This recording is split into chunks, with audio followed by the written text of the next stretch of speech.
Today, it's my pleasure to talk with Mikado Hinson. And Mikado and I don't really know each other. I did have a chance to hear Mikado on a Zoom call earlier this year.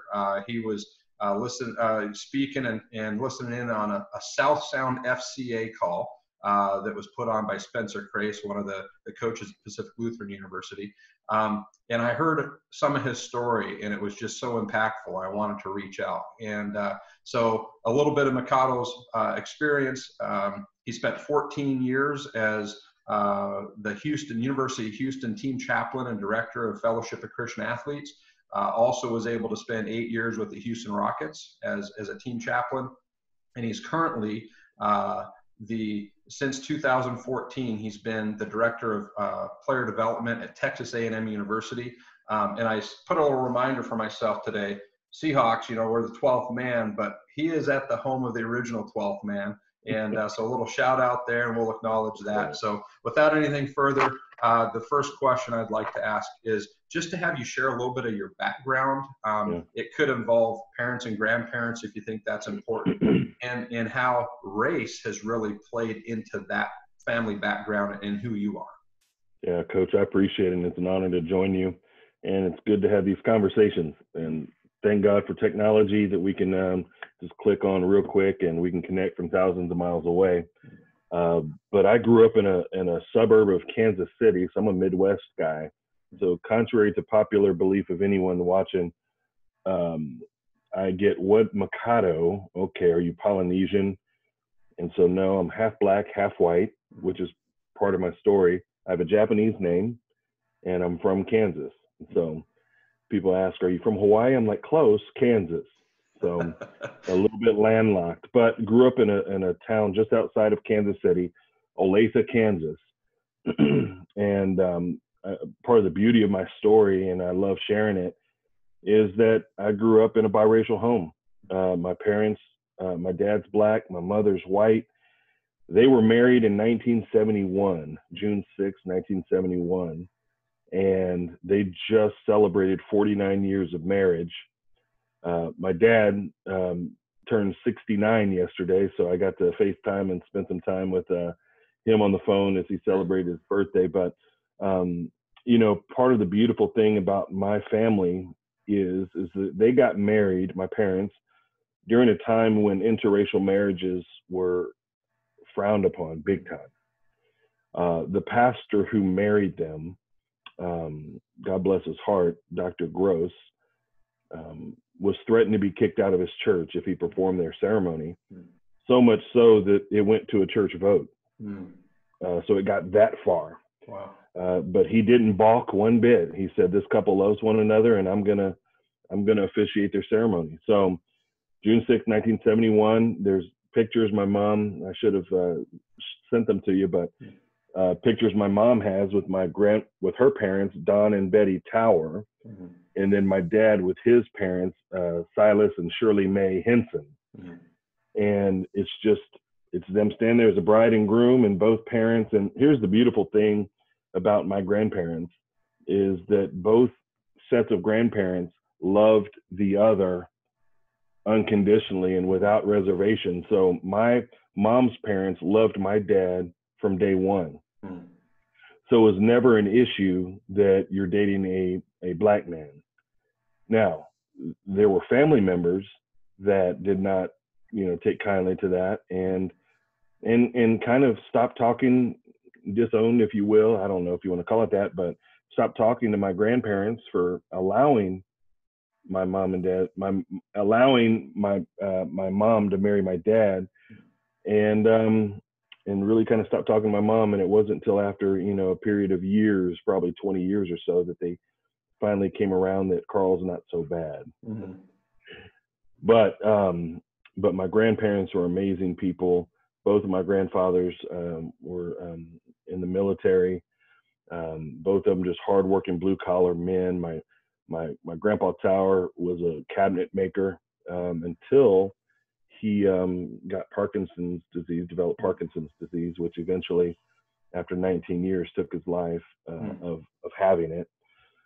Then my grandpa Hinson, he was a he worked at the post office as the head custodian, and there's pictures in the newspaper of him putting up the flag on the flagpole, and then he had a side business where he chopped wood. So he had Hinson's Wood Choppers, and my dad and all his siblings, there were 10 kids in that family. They got a lot of experience of chopping cords of wood and delivering it to people and things like that. So just come from two amazing families. If you look at my family now, my extended family, all four of my uncles, there's 5 boys, all 5 are married to white women. And so you look at, and then all my aunts, one has gone to heaven, but the 4, they all have African-American children, full-blood African-American children, or married to black men.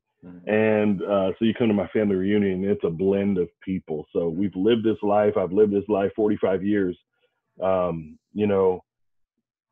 just through my mom telling me stories of some of the struggles and things like that they experienced. She just told me a new one that I hadn't heard. When they first got married in 1971 and were trying to get their first apartment, they were denied by the first few places that they went to, because my dad was the one who was probably going in doing the talking with my mom on his side, and there was no apartments available. Right. And so they are pretty smart, both of them, and said, okay, well, let's switch the game up. And my mom went in by herself to an apartment complex, and they were able to rent just like that. So she told me that just probably about a week and a half ago, and it just blew my mind again. Yeah. Things that they experienced was just normal for them. My mom was called, and I'm just, put it out there, it is what it is. She was called everything from a nigger lover by a teacher.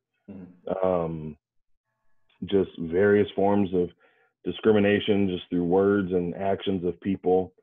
But just as Dr. Gross wrote in his journal, which my parents have that page because his widow gave it to my parents, that he wrote, officiated my first interracial marriage today, Carl Hinson, Donella Tower, June 6, 1971. And it said something to the effect of, this couple loves one another.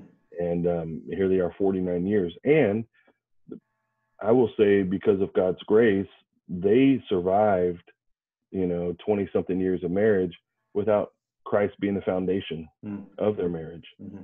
And that is a whole nother story of how God, I'll be very humbly, I'll say that God used me in order for my dad to come to Christ. And so that's the whole beautiful picture there by itself.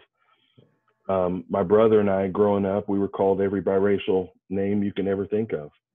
I'll never forget my cousin Donnell and I dribbling a basketball home one time. And gosh, I could point this guy's house out today. I think he's long dead, but we're dribbling a basketball back and forth, and he's on his porch. I don't know if he was drunk or just full of hate, but he's full of something. And he screams, "I see you 2 Hinson boys walking, the nigger Hinson and the mixed monkey Hinson." And I remember that, and I'm 45, so that's probably 33 to 35 years ago. And I still remember exactly what he said. I remember where he lived. We had just crossed over some railroad tracks, dribbling a basketball, going to Donnell's house. And so everything from Oreo to zebra to mulatto, and just a little quick teaching point. The word mulatto, people will say, well, that's the accepted term. It's not. Mulatto derives from slavery times, when a slave master would sleep with a slave and have a baby, and they would call that baby a mulatto baby. So that word, that term for biracial people, was coined during slavery, which has a negative connotation to it. But, and then fast forward to my children, being here. I have a 22-year-old daughter, 19-year-old daughter, and a 16-year-old son, and they have experienced things in their life too. And my mom called me not too long ago crying, saying that's 3 generations that my family, it's touched my family. Right. And, unless the Lord comes back, I don't know what it'll be like for my grandchildren. I don't know what they'll look like. I don't know if they'll be darker than me or lighter than me, but they're going to live in a world where they're going to have a definite, beautiful brown color to their skin. So, growing up, But I'll tell you, the beautiful thing is that my dad just retired from the grocery business. He was a hard blue collar worker. My mom just retired as an occupational therapist. There was a lot of love in our family. My dad was tough. I say he was tender and tough. He was firm and fair. But I saw my dad, man. I just saw him work hard and treat people with respect. And even to this day, now he's a marshal at a golf course, so he can play free golf. I said, Dad, he works a few hours a week and has free golf at his disposal now. But I just know that they taught my brother and I just about respecting people regardless of who they are, what they look like. And I'll tell you one thing that I pride myself on, because I've gone through identity things of I'm too dark to be white, I'm too light to be black, I'm too dark to be white, I'm too light to be black. And just, but I embraced it. I embraced having friend groups of all colors. To this day, I remember my buddies and I would go play basketball at this park that I would go play basketball at every Sunday night. And it was probably 99.99% black. I was the 0.1, but I was also part of that 99%. But I would take my white friends down there, and then it's so funny. I mean, I laugh now, but my white friends had every white NBA player's nickname. Hey, Larry Bird, pass me the ball. Hey, John Stockton, this. And I remember one time I grabbed the basketball and I stopped the game, and I'm holding the ball in my arm, and I said, hey, stop it. This is Chris. This is Ben. This is Rob. Stop disrespecting them by calling them other names just because they're white. Ball game on. Let's go. I'm telling you, Coach, from that time, my buddies, they would start going to the park and play ball if I wasn't available. I'd drive by the park and I'm like, they didn't even call me. Like, now they're going to play at the park, accepted. So my nature has always just been a reconciler. I love bringing people together. And so it's kind of been a sweet spot of mine for a long time, even before I came to Christ. I've just always been a peacemaker and always wanted to bring people together. And sometimes you got to trudge through some tough areas in order for that to happen. But I'm a product of trudging through some tough areas and situations just by the nature of my makeup and my skin color. So that's just a snapshot of me, Coach. And then I went to Berkeley Black College and University in Virginia because I wanted to experience, honestly, the other side of my culture. My high school in Olathe was probably the most diverse, ethnically mixed high school in Olathe, but I wanted to go and experience at an HBCU, Historically Black College and University, and went to Norfolk State, went 1,200 miles away from my doorstep, and I couldn't go any further, man. I was at the water, and I learned so much. I wish I'd have taken some of those experiences more seriously, but it was a very beautiful point in my life, and I learned a lot about myself, and I learned a lot about my culture as well. Such, it's easy, I think, for people to separate black and white and see racial things there. As I've been having these conversations, I'm almost at 30 of these now.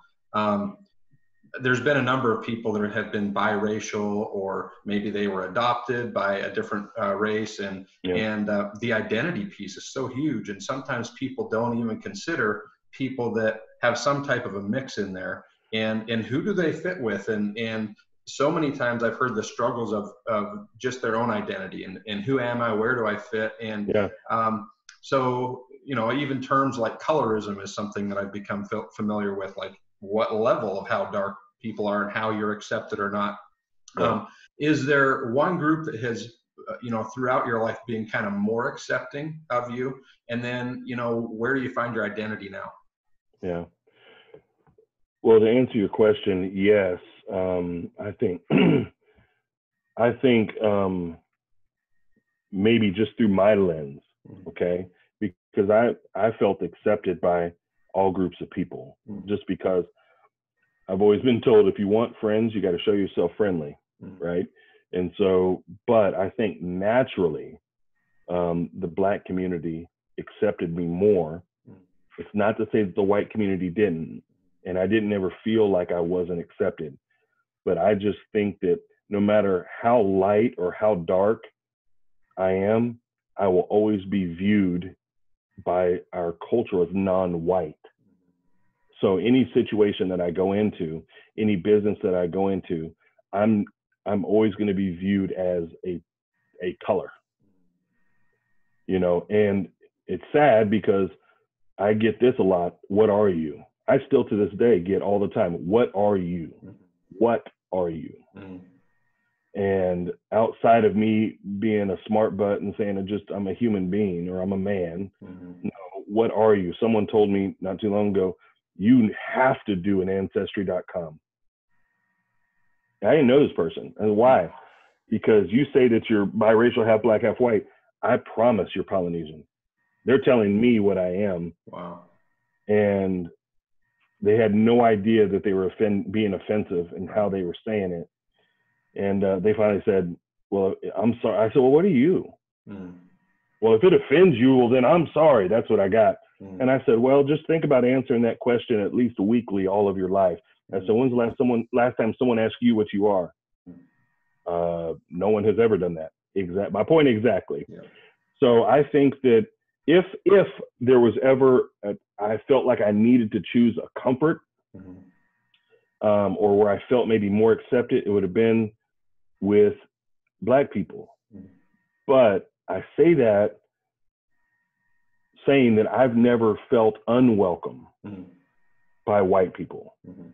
Okay, so I don't want to build this thing up that, you know, it was, you know, choose which side. I don't. I mean, because a lot of my best friends are white. That sounds so typical of someone saying I have Black friends. But anyway, I can say it, man. I can say it. Shout out to my mom's side. No, but seriously, but my guys that I would take to that park, and we had a Brazilian friend, Valdir, who was in that group. There was a group of us that hung out. Rob, Brent, Ben, Chris, Valdir, and myself, the 6 of us. And those are my guys. And then I would go hang out with my cousin, Donnell, and the group of people. But I was in to bring, hey, let's all come together and hang out. So it wasn't, I'm going to go hang out with the Black folks. I'm going to go hang out with the white folks. I'm sitting there saying, let's all hang out together. Right. So that I had the identity issues just because I was the kid with the weird name. I was too light, too dark, all those things. My brother's name's Chris, and I have Mikado, right? So I wanted, this is kind of humorous, but I asked my mom, why'd she give me this weird name? I wanted my name to be Scott Hinson. Sounds like a newscaster's name, right? And why Scott? I love those little butterscotch discs growing up. And I used to call them butterscotch. And I don't know why, I just loved it. I said, Mom, why do you name me Scott? But that was really the only thing, because I was always the kid with the weird name. You know, so those were the things I was being made fun of more than my color was the kid with the weird name, Avocado Mikado, you know, Mikado Mouse, like Mickey Mouse. I mean, I got everything, but it was just kids poking, being funny. But to answer the second part of your question, Coach, when I was 18, 19 years old, I realized that I was searching. I realized that there was something missing in my life, and it wasn't ethnically, but I knew that there was a hole in my life that I was missing, someone. And it wasn't until my freshman year of college that I realized who that someone was, and it was Jesus Christ. Okay. I grew up unchurched, so I had no idea who Christ was. I knew about a guy who died on a cross, but I had no idea that he died for me, wanted a relationship with me, right? A personal, intimate relationship. I didn't know that. And it was a young white woman named Dawn White, okay? Dawn White's name probably means nothing to anyone who will be listening. But Dawn White in middle school, I used to sit by her because she was pretty and she had gum every day. And I'd sit by her. And it got to a point, Coach, where I would write her notes and I would say, hey, you want to go to the movies? My mom take, your mom pick up, right? Spitting my best game that I had. And she always said no, but she always responded and said, hey, but I'm a youth leader at my church and we're doing this event this weekend. If you would like to come, I'd love to have you come. And she'd always, I'll never forget this. She would sign every single note, in Christian love, Don. And I'm like, why don't you scratch out in Christian and just say love, you know, me trying to be Mr. Smooth. Well, we became really good friends. And my like for her in that attraction really kind of dissipated a little bit. And there was something in her that was very, very attractive. The love that she walked with, how she treated everyone, it was unbelievable. And we became really good friends. We'd talk on the phone, all those things. And it was never, I was trying to be her boyfriend or anything. It was just something about her.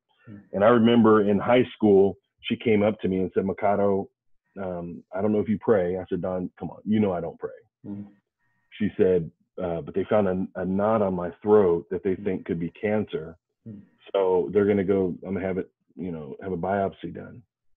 And that little knot that I could see eventually grew to the size of a grapefruit. And it was Hodgkin's lymphoma. And she had it removed, had a big old scar on her neck, went through chemo and radiation, lost all her hair, would wear this wig with these bangs that would go straight across. And you could tell she was going through it. And I'd always say, Don, you're the best person I know. Like, why are you having to go through this? And I'm telling you, Coach, like yesterday, I can hear her saying, Mikado, don't worry about me. God has a plan for my life. And that was foreign to me. Right. And so she ends up going through chemo, radiation, cancer goes into remission, but her immune system is shot now.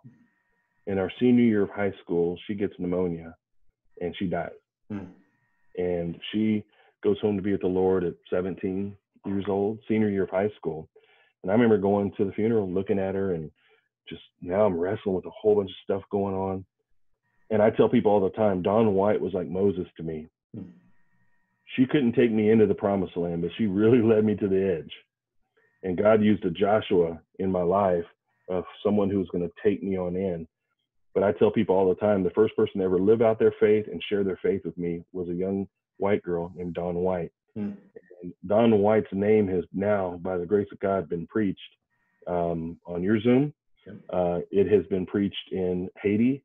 It has been in the Dominican Republic. It has been in Argentina, Germany, Mexico, and all over the United States. Pro teams have heard about Dawn White. You know, huddle groups have heard about Dawn White. So her name, and a few years ago, I eulogized my grandmother, and I look in the kitchen of the church, like preparing meals for the family, and it's Dawn White's mom.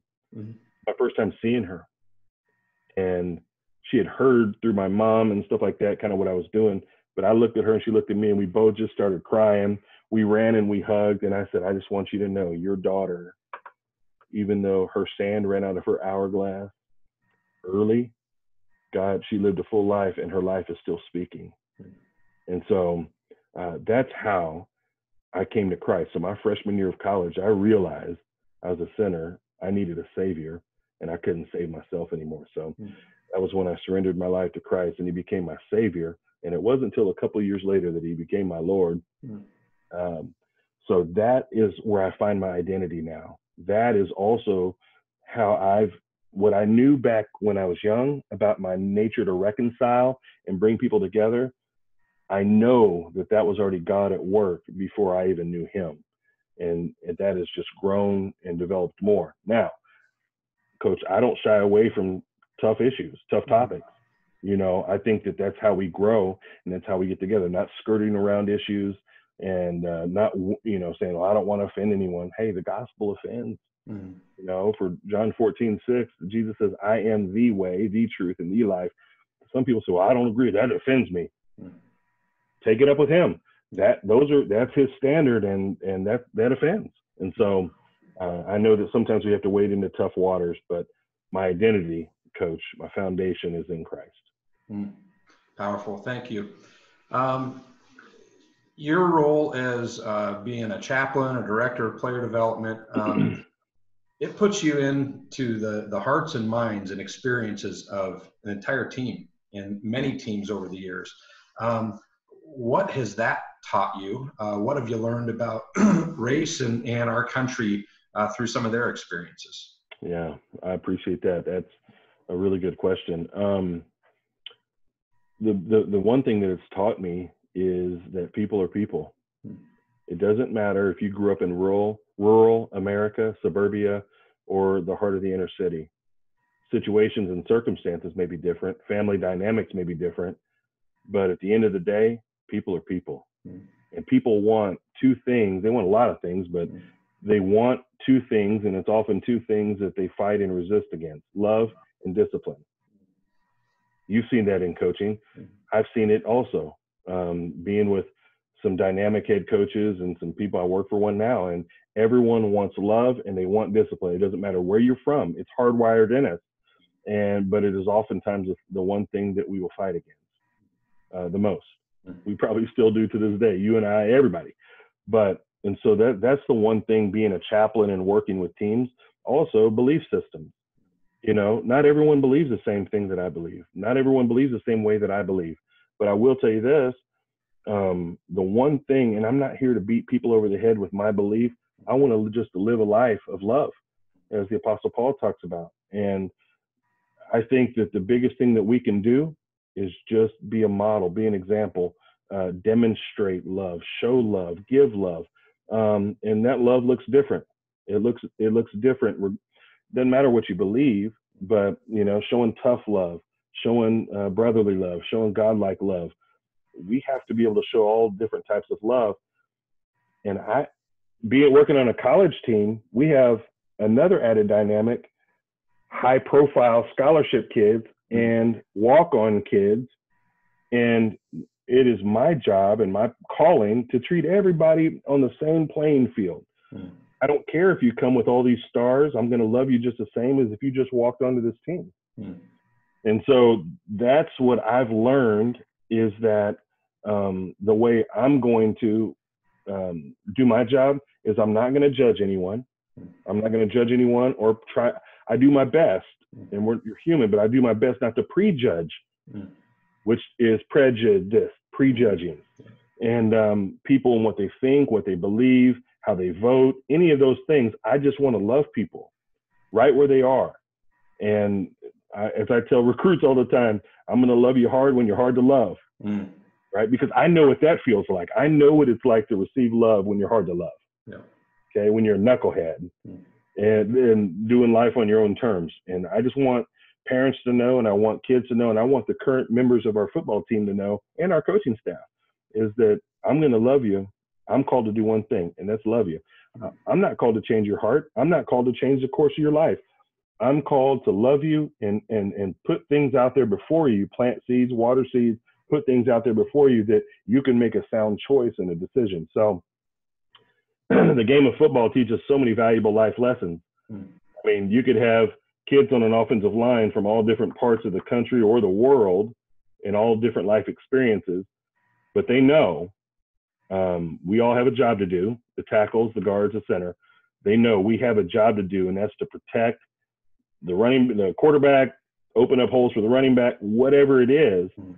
And guys never look and say, man, I wonder if this white dude's going to block for me. I wonder if this black dude. They don't ever say that. We wear the same color, and we're working towards a common goal.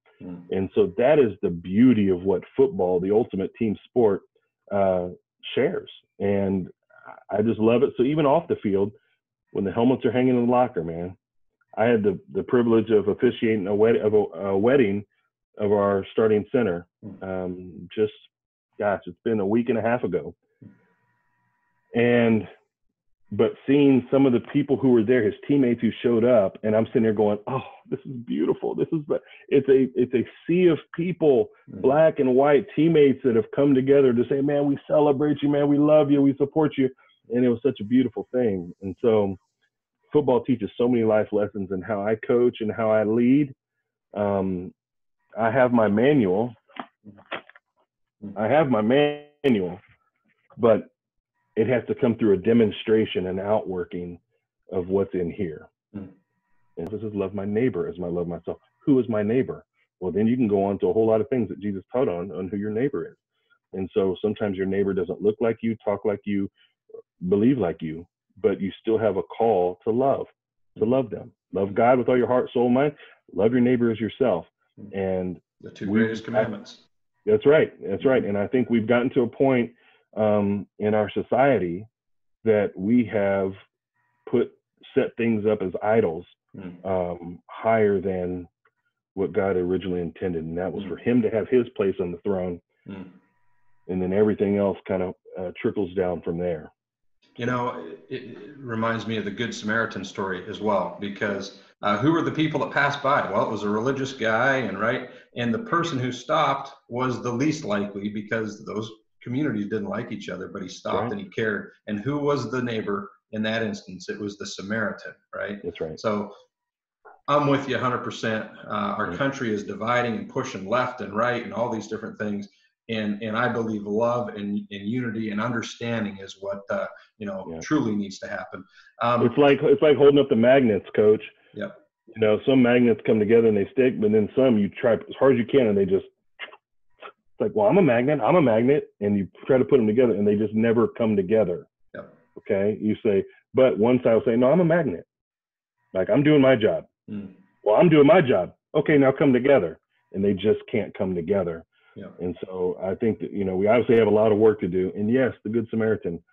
Samaritans were viewed as dogs. I mean, they were wanting the scraps off the table. I mean, they were the lowest of low in the Bible days, that culture, right? The woman at the well, she was a Samaritan woman, right? And Jesus' disciples came back from getting food and rebuked Jesus for dealing with a Samaritan. Yeah. And Jesus called these imperfect men and challenged them.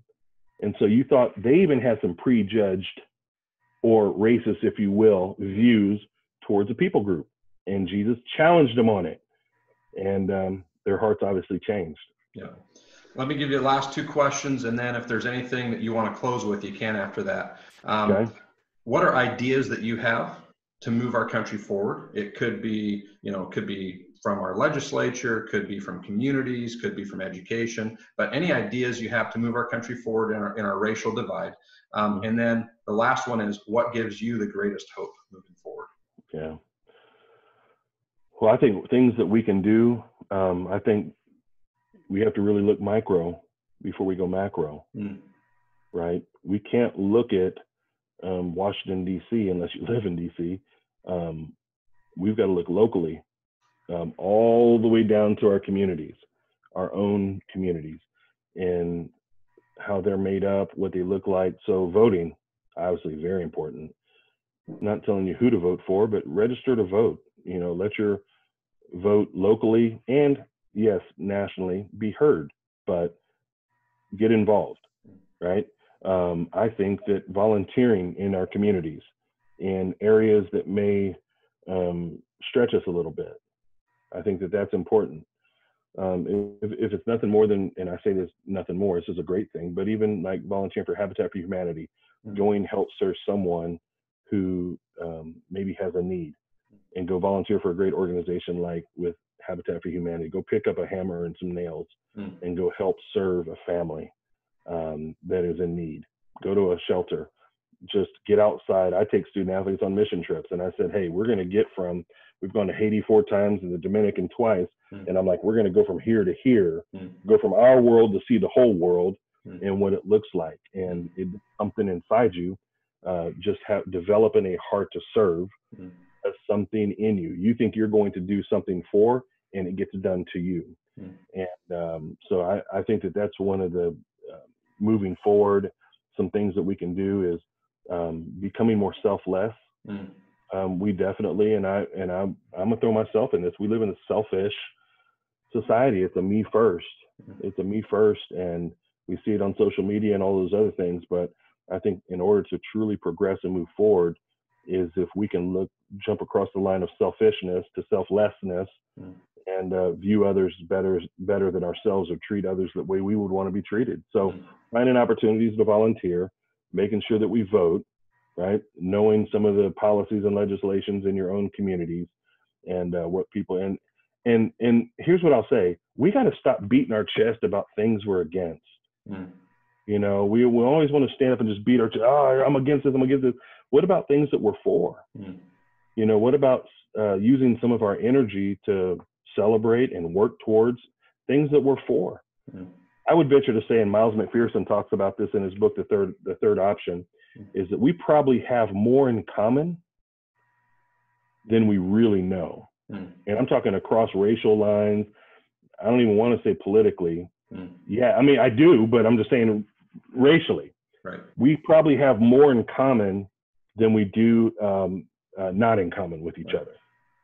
But through prejudging and all these other things, and just historical generational sins and ideologies and things like that, we won't take the time to sit down and talk. So here's how micro I want to get. We've got to be willing to sit down and have conversations. We have to be able to sit down and be willing to people that we're not like and maybe don't believe like. Maybe we have some huge disagreements, but don't go into that conversation looking, how can I win this argument? No, how can I listen and how can I grow? But both sides have to be willing to do that, right? You don't look for a lull in the conversation just so you can insert your points and come in with a bunch of loaded questions. But going in simply saying, okay, I'm going to listen with my ears. I'm going to listen with my eyes. I'm going to listen with my heart. Okay. And I'm going to let my words be as few as possible until it's my time to speak. But it's never going to be, I think. Here's what I think. Okay. But going into a conversation and saying, let's have dialogue. You might be able to shake hands or in this case, fist bump and go on about your business. But you can say, I hear you. Thank you for sharing your life. Thank you for sharing your story with me. Thank you for sharing with me why you believe the way you believe. Now, you may not agree with it, but we've got to be civil enough to be able to sit down together and have conversations, because here's what we do. We will avoid having conversations. One of my mentors, Kerry Casey, used to tell me this. He said, Mikado, perception makes the world go round. It's just what it is. Here's what I perceive it to be. And it keeps our world spinning, right? Everything's on perception. Then there's a reality, but it's always on perception. And then he said, without communication, people grow horns. So when we don't communicate, we automatically start thinking the worst. It's the worst in someone, and maybe oftentimes that comes out of us. So without communication, we build walls and we grow horns, and it becomes mean. It becomes divisive. It becomes counterproductive towards growth and change and coming together. Maybe not even, as Tony Evans says, maybe not even looking to say we're unified, but to say that we're oneness. We have a oneness as a human race. And so, Coach, I break it all the way down, hopefully, to one of the smallest forms is we have to get back to talking. This is not, I'm not talking texting, because texting and emailing does not give us the ability to emote. That's why we have emojis, right? If I say something to you with a laugh face, it means I'm saying it lighthearted, right? Or say it in all caps, it means I'm screaming at you, that type of thing. We have to be able to talk so I can now see you. I can see your eyes. I can see your heart. I can see the passion or the conviction in which you're sharing what you're sharing, or the pain in which you share it. Right? I got to be able to sit. Conversations help us not only sympathize, but empathize. Saying, maybe I don't know what it's like to be your color. Maybe I don't know what it's like to go through what you've gone through. But you know what? I hear you and I feel you. I can't say that I experience it because I can't put those shoes on. But doggone it, I'm going to get as close as I can to you so I can walk with you. And I think that is something that we've lost as a country.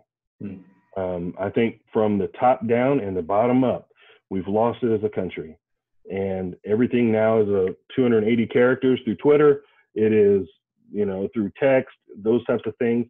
And when you take the face off of someone, it is easy. It is really easy to spew venom and hate towards that person. If you know there's no repercussion because you're not in person, someone can say something to me wild on Twitter that they may not say to my face. Right. Okay. I'm a peaceful man. you know, but someone can say something about my family that I guarantee you that they would not say to my face. Just two different repercussions there, right? And so, but I think that if we're going to move forward, and there's no hashtag attached to that, there's not a MAGA hashtag or a Black Lives Matter. If we are going to move together, we have to humble ourselves and be willing to sit down and have conversations. And that might not be with your city officials. It might be with your next door neighbor. I couldn't agree more. And that's why the very first word that I put up there is listen.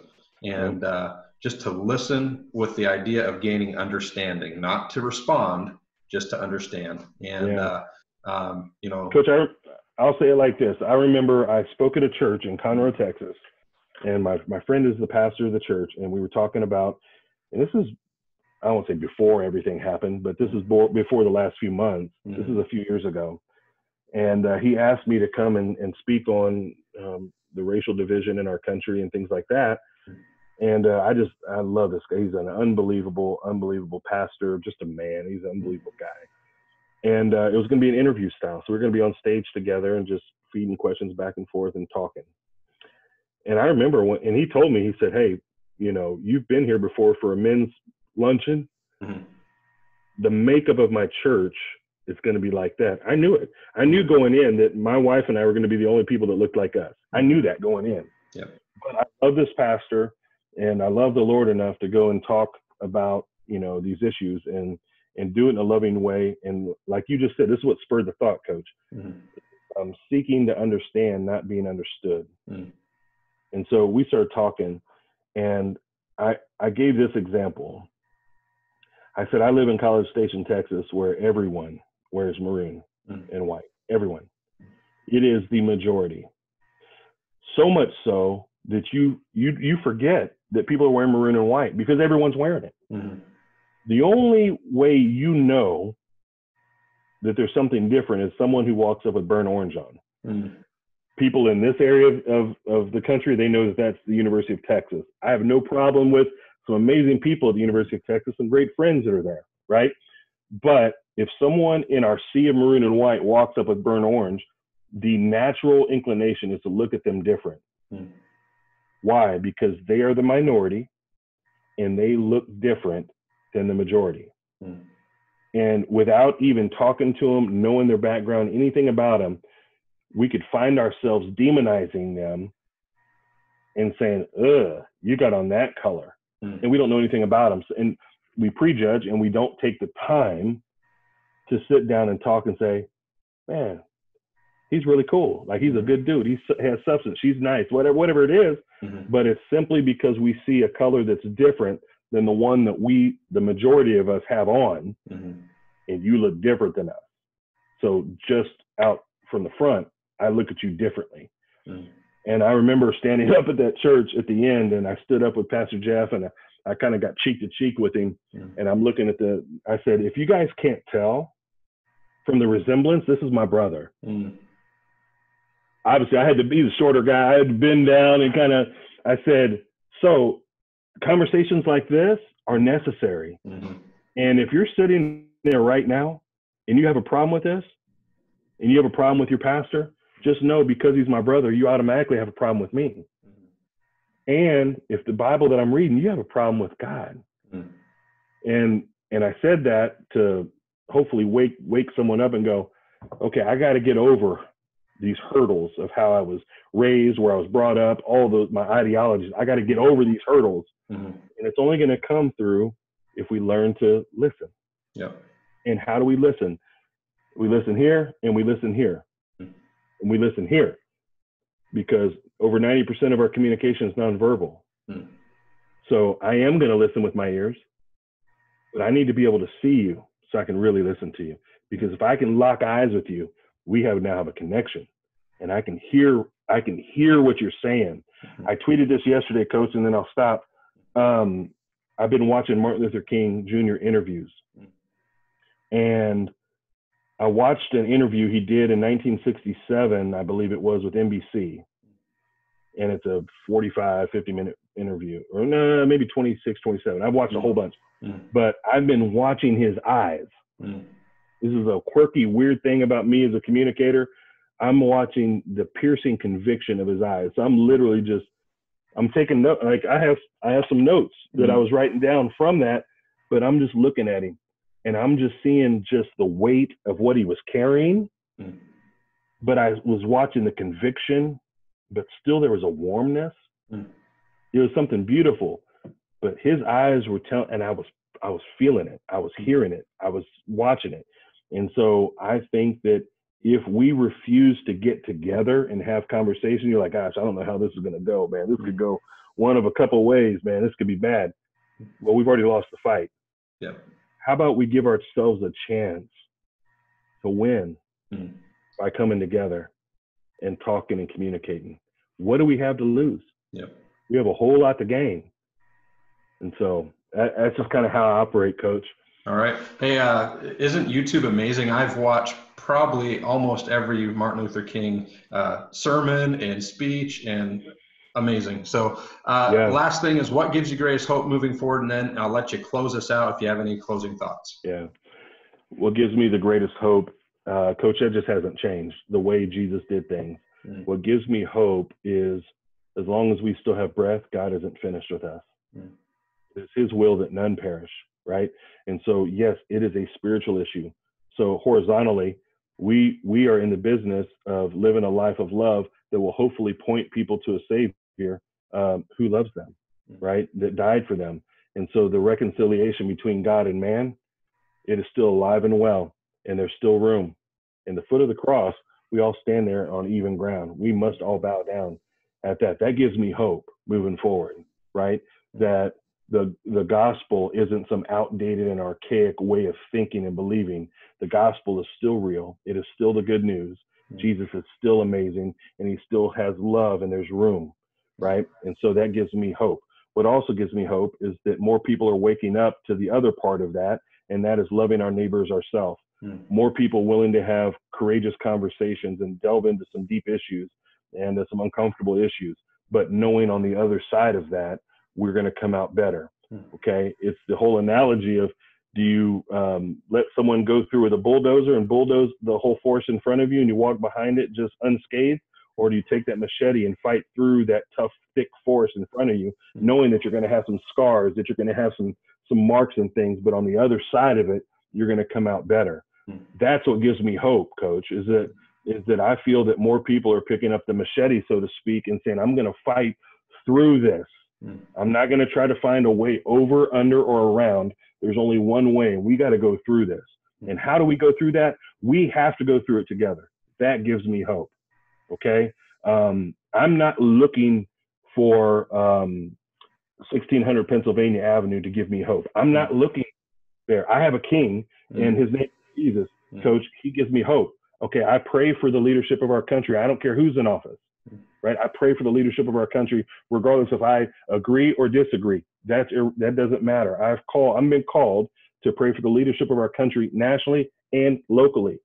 We are called as believers to do that, right? But the only way, and this continues to give me hope, is that we're going to go through this together. And so I'm willing to lock arms with people who look like me, who don't look like me, who believe like me, don't believe like me, regardless, and say, all right, in the name of humanity, and I know for me personally who I represent, but I'm like, I'm willing to work with you. I'm willing to talk with you. I'm willing to walk with you. I'm willing to fight for you, not against you, right? And so let's do this thing together. Pick up your machete, and as the old Spartans used to say, the sword is for my enemy, the shield is for my brother. Just saying, hey, know this, we're fighting an enemy, but I got your back. You can get under my shield. Because you know why? The guy next to me has his shield in front of me. So that's the only way. That gives me hope, Coach. That gives me hope. Great. And I'll let you go. Final comments. Final comments. Education is key. Continuing to educate yourself on issues is key. Not from a particular lean to prove your point right, but to just grow. Okay. I've been watching a lot of just not Martin Luther King things. John Perkins has books. The Miles McPherson, Bryan, Loritts, just different people. Just look up books, look up articles, blogs, things like that that educate on like Black history and the way our country was founded and things like that. Not to prove a point, but to learn and to grow. Okay. I would imagine a lot of people in Washington may not know the history behind June 19th, right? And how really it originated in Galveston, Texas. It was the news that the Emancipation Proclamation had been signed 2 years earlier by Abraham Lincoln, but the news reached Texas that slavery had been abolished, right? Just go look up stuff on Juneteenth and the meaning behind it. It's beautiful to be able to look up that stuff and to get that in your toolbox, okay? Someone that I'm listening to, and I have it pulled up right now, Tom Skinner, okay? You ever want to be challenged? Tom Skinner mentored Tony Evans, okay? But not many people know who Tom Skinner is. He gave a message at Urbana. It was an InterVarsity Christian Fellowship, very mixed crowd of college kids in 1970. You can go to YouTube and listen to it, and you're going to be like, oh my goodness, it is unbelievable. Part of you will say, dang, did he give this last week? I mean, seriously, I'll listen to it and I'll go, dang, is this 2020? This is 1970. Okay, so we're looking at 50 years ago. And there should be some conviction. There should be like some, dang, we haven't moved that. Yeah, in some areas we've moved a lot out of that, but in some areas we haven't. And so listening to guys like Tom Skinner, obviously Martin Luther King, but there's just so many things and people that you can just documentaries, the documentary 13th on Amazon. I mean, on Netflix. Unbelievable. Here's one that I've been watching here lately, and it's called The Color of Compromise by Jemar Tisby. If you have Amazon Prime, it's free. And it's like 12 lessons, and it kind of takes you through the church and its complicity towards racism and just some things. But the way Jemar Tisby breaks it down, it's beautiful. It's hard, it's heavy, but there's some beauty to it. And so my parting thoughts, never stop learning, never stop educating yourself. And a part of that is through having tough conversations with people, but also taking the time. We have it at our fingertips. We can look up old articles by different authors and things like that, learn about redlining and what that looks like in the history of America. The Color of Compromise will give you a lot of those things to look up. It'll just give you, and just write it down and then just go look it up and read about it. So the last thing I'll say, the goal is growth. The goal is to grow in anything. We ask our football players, you got to learn your film. You got to study film, all those things. The goal is to grow. And you grow through reps. We do it as coaches. Do it again, do it again, do it again. You can't go and say, well, I've already read this one time. No, read it again. Listen to it again. I've listened to this Tom Skinner Urbana message, no lie, 10 times. Wow. Doesn't make me better than anyone. It's just I'm trying to learn and some of the things that he's teaching about. And people will go, oh, man, this guy he was a hothead. He mentored Tony Evans. That gives him credibility, right? So, but Coach, I think one is an honor to be on with you. I applaud you for your journey of saying, for 30 days, I'm going to have some conversations with people, all to listen, learn, love, and lead. I love it. And so I celebrate what you're doing, and I'm honored to be with you. Hey, it's been a pleasure to have you on, and I'm glad you're named Mikado and not Scott, even though you thought for a while. It's beautiful. It's been a pleasure. Too. Yep. My son would be Scott Jr. right now. There we go. Scott Jr. I like that. I like MJ has a good ring to it. Nice. Yeah.